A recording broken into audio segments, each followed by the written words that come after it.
Bonjour, bienvenue à Question de croire, un podcast qui aborde la foi et la spiritualité une question à la fois. Cette semaine, que faire avec les écrits de l'apôtre Paul?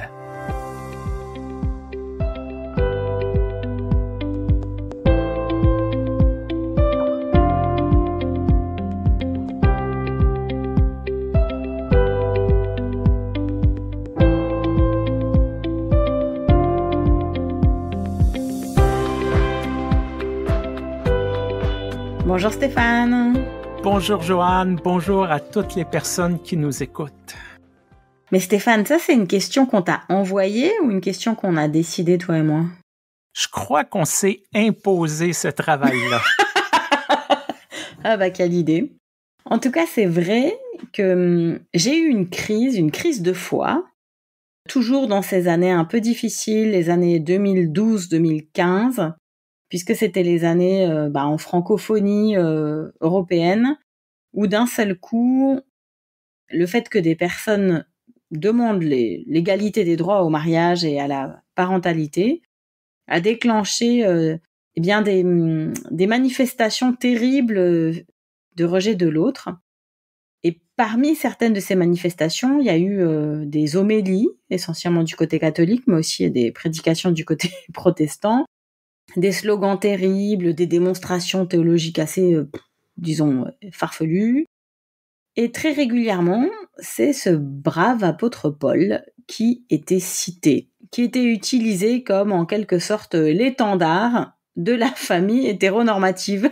Lui-même, je crois, si j'ai bien lu ma Bible, n'étant pourtant pas directement concerné par le fait d'avoir une femme, des enfants, une bonne, un chien, une villa et puis une grosse voiture. Mais cependant, c'était lui qui était utilisé. Et alors, lors de cette crise de foi, j'ai fait un serment, vraiment devant Dieu. J'ai dit, Dieu, je ne lirai plus, à partir de maintenant, les épîtres de Paul, jusqu'à ce que tu m'envoies la guérison, la consolation, une façon de pouvoir de nouveau entrer en contact avec ces écrits bibliques-là. Et puis, au gré des pérégrinations de ma thèse de doctorat, je me suis retrouvée une fois dans un colloque très, très intéressant qui a été organisé par l'Institut de théologie des Sèvres, qui est un institut jésuite qui se trouve à Paris, où il y a des profs vraiment très, très pertinents. C'est vrai que pendant longtemps, les jésuites et puis les luthéro-réformés, ça n'a pas été des grands copains.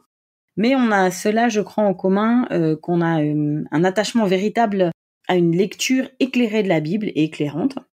Et puis je me suis retrouvée dans l'un de leurs colloques, ils avaient une revue, je sais pas si elle existe encore, revue de sciences religieuses, un truc comme ça.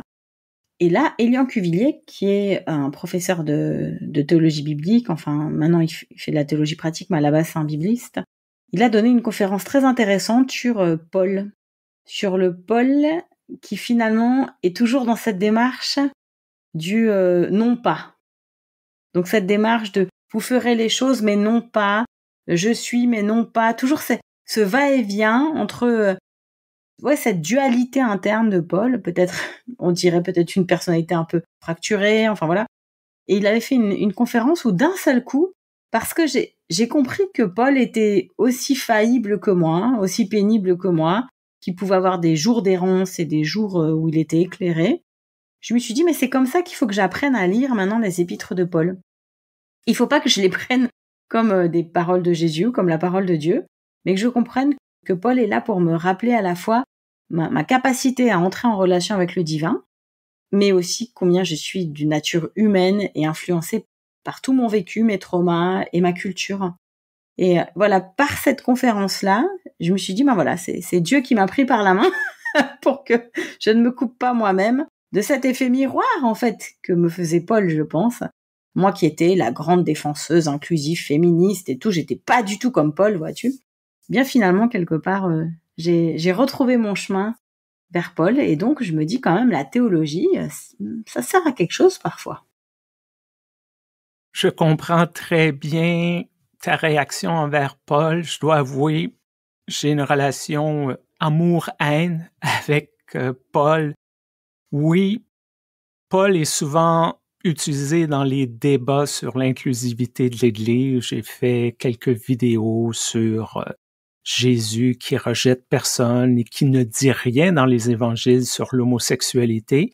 Et les messages que je recevais, c'était « Que fais-tu de Romains 1? » Aussi, je trouve que, en tant que pasteur, j'ai de la difficulté à prêcher sur les épîtres parce que j'aime bien raconter une histoire, raconter l'histoire qui se passe dans l'écrit biblique. Donc, c'est plus facile pour moi, le Premier Testament, David est allé à telle place, il a fait telle chose, sa motivation était ci, était ça, la même chose avec Jésus. Tandis que Paul, c'est des longues phrases, des fois qui n'en finit plus. Un professeur au collège théologique m'a un peu réconcilié avec le style disant « Paul, il dictait ses lettres, donc un peu comme tout le monde, dans une conversation, des fois, on ouvre des parenthèses qu'on ne ferme jamais ou l'esprit part dans une autre direction.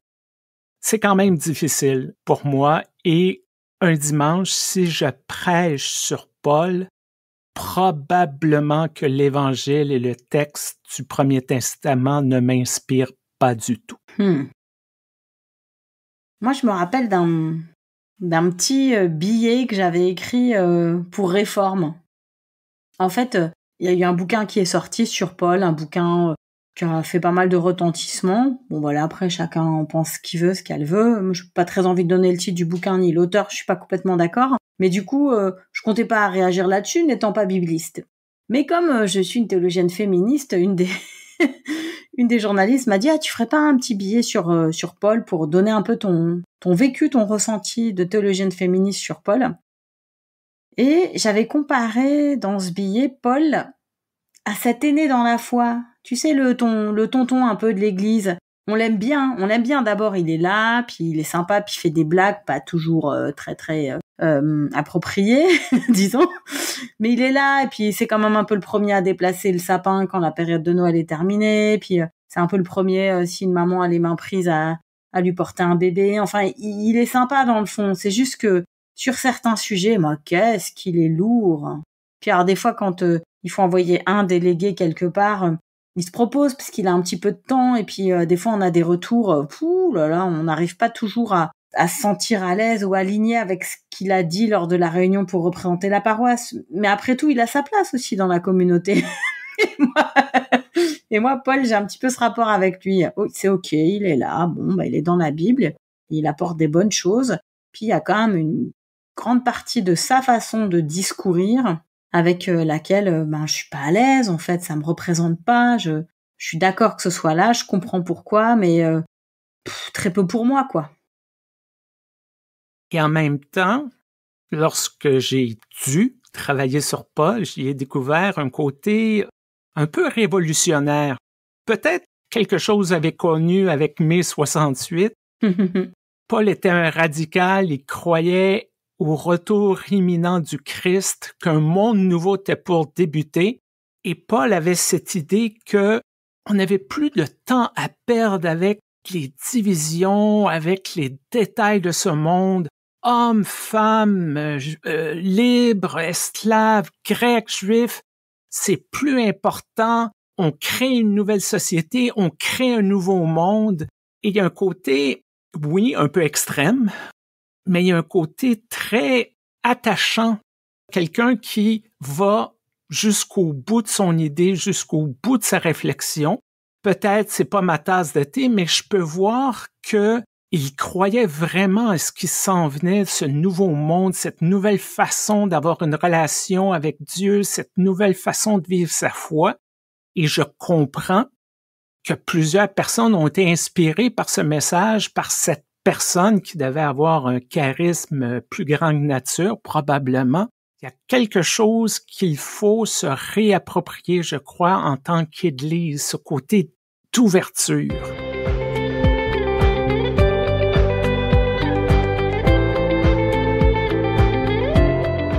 Je te rejoins tout à fait dans le fait que Paul, à lire comme ça, notamment certaines épîtres, quand tu dois prêcher sur certains passages de Romains, Et donc, du coup, à l'approcher comme ça, c'est pas immédiat. Il n'y a pas immédiatement quelque chose qui se passe toujours.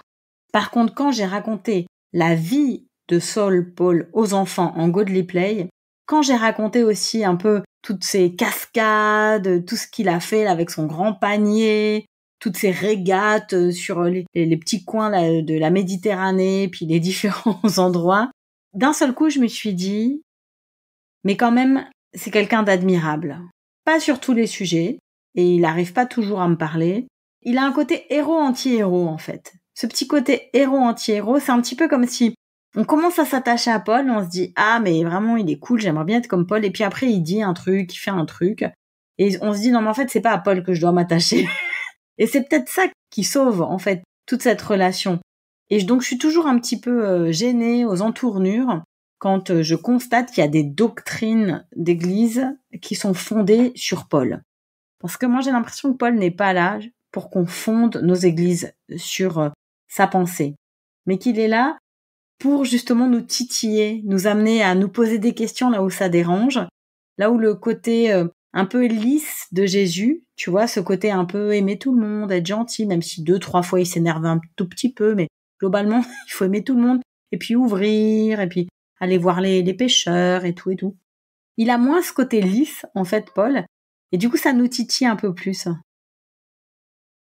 C'est vrai que Paul avait une réalité peut-être un peu plus complexe à gérer que Jésus.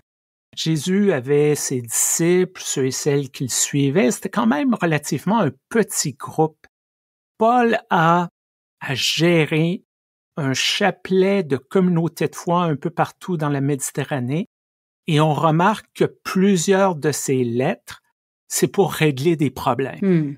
Alors, on peut facilement imaginer les gens de Corinthe lui écrire « Paul, que doit-on faire lorsque ci et ça se passe » ou « Pourrais-tu dire à telle personne de partager son argent avec les autres? » Et Paul de dire « Bon, encore une fois, je vous écris parce que bla bla bla bla bla bla bla. » Dans le langage informatique, on appelle ça du troubleshooting. On essaie de débugger le système.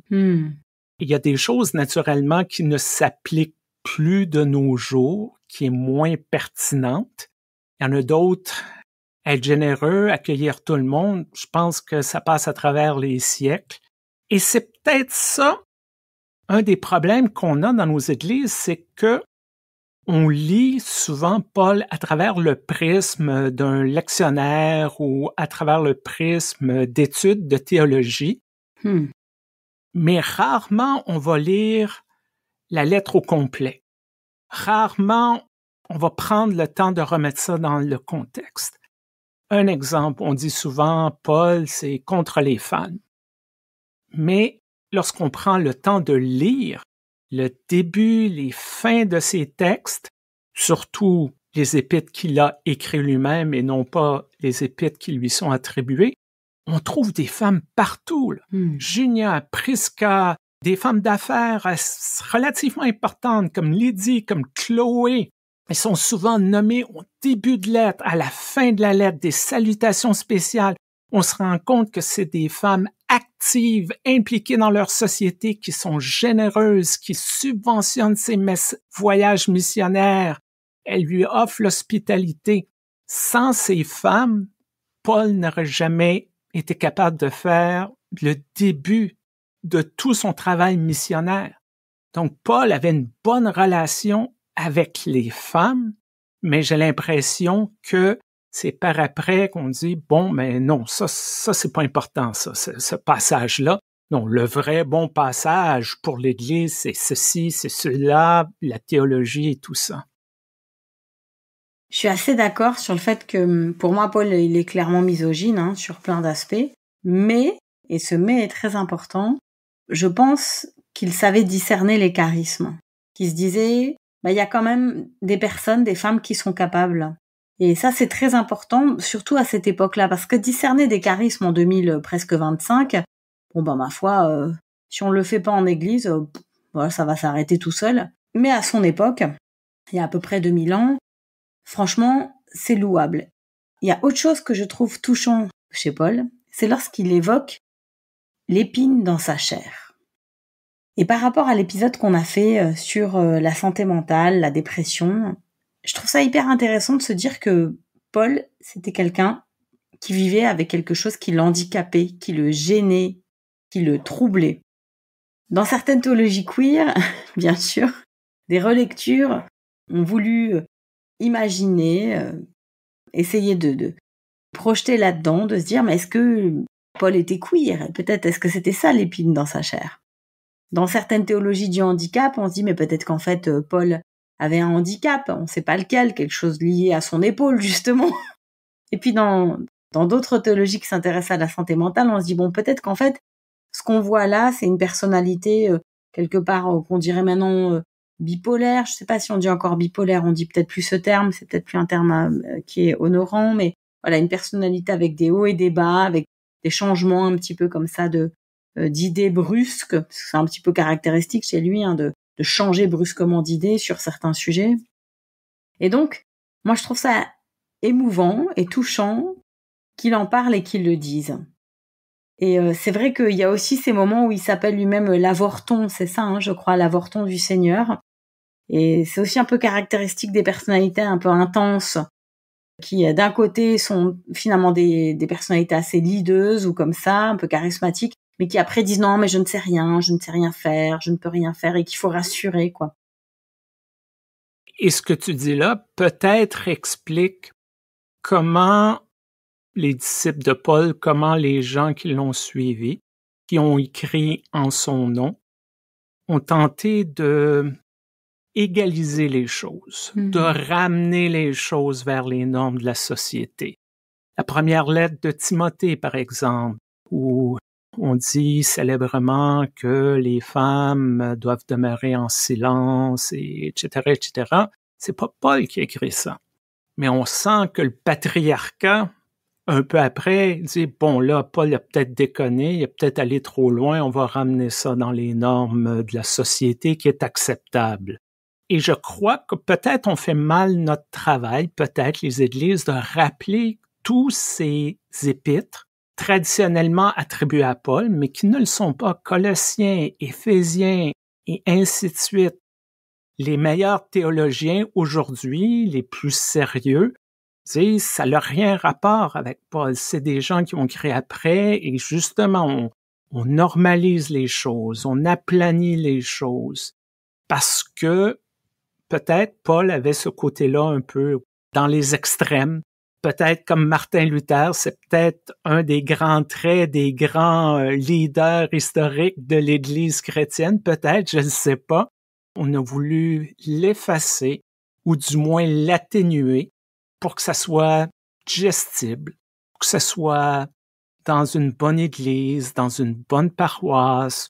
On écoute ça, on a des belles réflexions sur la grâce et des choses comme ça, puis on se dit, bah, c'est beau, mais peut-être qu'on y perd au change.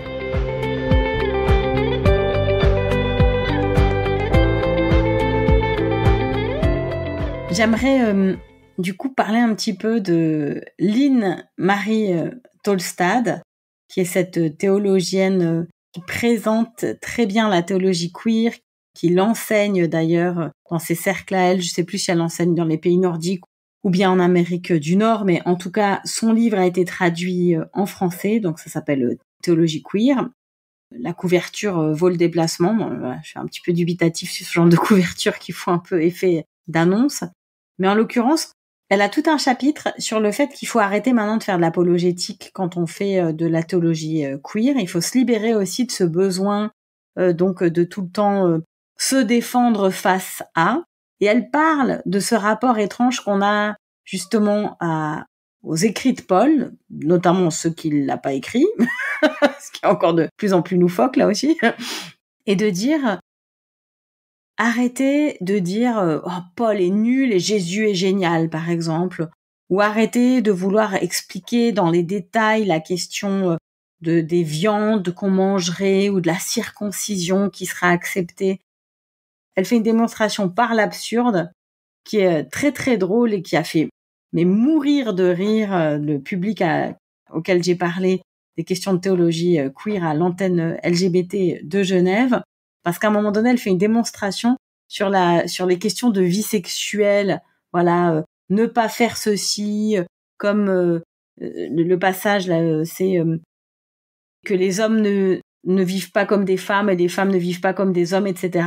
Et donc, elle fait une espèce d'extrapolation qui est comique, où elle dit, mais alors en fait, les hétérosexuels ne doivent pas demander aux homosexuels de vivre comme des hétérosexuels, tout comme les homosexuels ou les personnes queer ne doivent pas obliger les personnes hétérosexuelles à ouvrir leurs pratiques. Et comme ça, on respectera l'épître de Paul. Alors là, il y a eu un fou rire, mais généralisé. Et c'est vrai que c'est hyper intéressant de voir que l'écueil avec Paul, c'est justement le littéralisme. C'est de se dire, je vais lire le truc et le prendre au pied de la lettre. Parce qu'en vérité, Paul, il savait pas tout à fait ce qu'il faisait. Et les écoles de scribes qui ont suivi étaient pas non plus tout à fait précises. On cherchait une voie. On sortait du judaïsme assez rigoriste pour arriver vers une annonce de l'évangile, mais on savait pas trop ce que c'était déjà, et Jésus en plus était mort, donc c'était pas tout simple de s'en sortir sans lui. Et on cherchait une voie. Et en cherchant une voie, on a voulu, c'est normal, hein, on a voulu normaliser les choses, on a voulu avoir des écrits, on a voulu avoir des choses très très solides. Et d'un seul coup, quand on a des personnes qui sont très fortes, comme Lynn Marie, elle peut montrer la démonstration par l'absurde. Et il faut éviter absolument ça. Il faut privilégier des troisièmes voies, des voies de côté. Et d'après moi, ce n'est que comme ça qu'on arrivera à vraiment honorer la complexité de la pensée de Paul. Moi, le théologien qui m'a le plus influencé sur Paul récemment, c'est John Dominic Cressant. J'en ai parlé dans un épisode précédent. Mon théologien préféré après toi, Joanne. Oh, oh le flatteur. Et il expliquait d'une manière très intéressante que Paul était un pharisien. Et les pharisiens croyaient à la résurrection. Et sa théorie, sur laquelle il travaille depuis quelques années, est que Paul est celui qui a imposé ce concept de résurrection à l'ensemble du christianisme. Et comment sa compréhension de la résurrection était influencée par les pharisiens. Pour les pharisiens, la résurrection n'était pas une résurrection individuelle, elle était une résurrection collective. Un peu le concept du jugement dernier, où tous les morts et les vivants reviennent pour être jugés. Les pharisiens étaient quelque chose dans cette idée-là. Donc, ça explique pourquoi Paul était convaincu que Jésus était pour revenir de son vivant.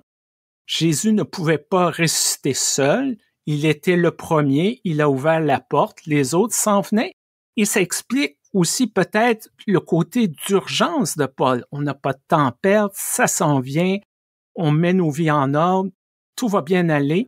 Et c'est avec le temps, les théologiens se sont rendus compte que Paul disait, ça s'est plus ou moins réalisé, du moins d'un point de vue de temps humain. Certains diront que le temps de Dieu, 2000 ans, il n'y a rien là.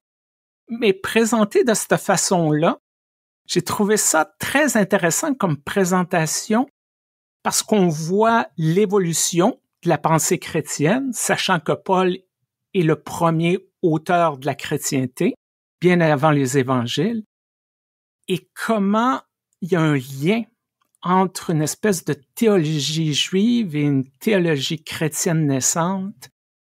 Et ça m'a aussi réconcilié avec Paul. C'est pas juste des grandes déclarations, il y avait quelque chose d'appliqué, il y avait quelque chose de concret à offrir aux gens et qui, fort probablement, explique pourquoi il a été si populaire, qu'il a eu autant de succès dans ses voyages missionnaires.